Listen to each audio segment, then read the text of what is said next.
But look, HR 2, I think, is an ideal piece of legislation. However, look, I'm a Republican from New York. I'm in an overwhelming Democrat state, and I know that we have to negotiate with the Democrats, as much as I may not like it sometimes, to get anything done. And so what I would say is HR 2 is the Republican starting point. But that's why we need Senator Schumer to either allow a vote on our bill, okay, which again, I think it would pass if he brought it up, even though the Democrats control the Senate, or pass your own bill, and then we can reconcile the differences. And we would have to give a little. Yes, we'd have to give a little. But certainly, as long as our main provisions, right, that would make sure people are not released in the interior of this country, making sure that people have to wait in the next safe country as they apply for asylum and go through an orderly process so our courts are not backlogged to the point where they are right now, which is a 10-year wait, making sure that we add more judges to alleviate this backlog, making sure that we're not taking these individuals who are paying the drug cartels to cross our southern border before the people who have come legally and have been waiting in the system for years.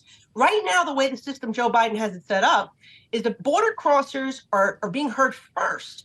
And so the people who have been waiting patiently, doing everything right, following the rules, didn't pay the drug cartels to come here, they're getting pushed to the back and they're getting years-long delays. And I know this because I've been working personally with many cases, constituents, and I've had to cut through this bureaucracy and red tape for them. And it's very unfair that the president's prioritizing the people who pay the drug cartels to be smuggled here, as opposed to the ones who have been waiting in the system. So I would simply say is I understand there's a give and take here, but it's hard to negotiate with the Senate when they've passed nothing. Mm-hmm. We need to see what their priorities are, right? That's how it works. We show you our cards, you show us yours, and then we try to reconcile the differences and get a piece of legislation passed. So, Congresswoman, there's the Senate and the House obviously in play here, as well as the White House, because Biden's ultimately going to have to sign this legislation. And knowing that Biden does need a win on border policy politically, do you think there is another actor here for House Republicans in the man who is very likely going to be running against him in the general election in 2024? How much influence does Donald Trump have on the people in the House making these decisions right now? Well, I don't think I think the House Republicans want border security. That is our number one priority. We want to see reasonable policy. And yes, we have legislation to add more visas for people that want to come and work and provide for their families in industries that we need workers, right, to address our labor shortage, and it should be strategic, and we should be doing that.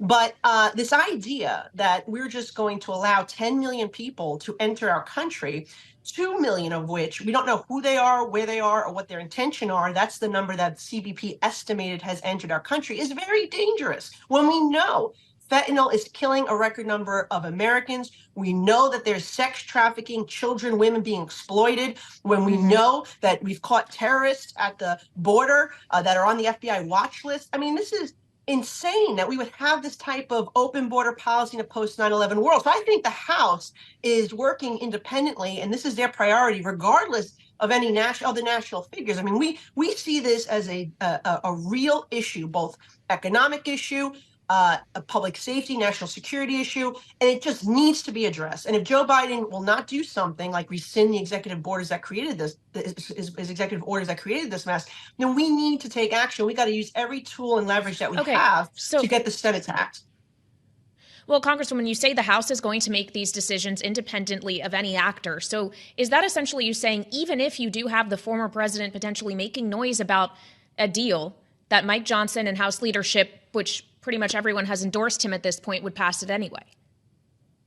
Look, I think you'll have the votes. If we actually get the Senate to work with us and we can hash out an agreement that would reinstate some of the Trump-era policies, address the issues of visas and asylum and work permits for people who are going to come legally and follow the proper path, then you would see what you usually see in these types of scenarios, right? Like you did in the debt default, you did it with avoiding the shutdown. You'll see the far right vote against it, the far left vote against it, and then everyone else in the middle voting for it. Over 300 probably members voting for it. That's what usually happens at the end of the day when there is a negotiation. The extremes sit it out, they vote no and complain about it. And then the middle, who actually have to govern, right? We pass the legislation, do what we can with people have to understand that Republicans, we control 1/3 of the government, right? The Democrats have the Senate, they have the White House. We need to negotiate. We're not going to get everything we want, but if we can get some really good wins that actually address the crisis and stop this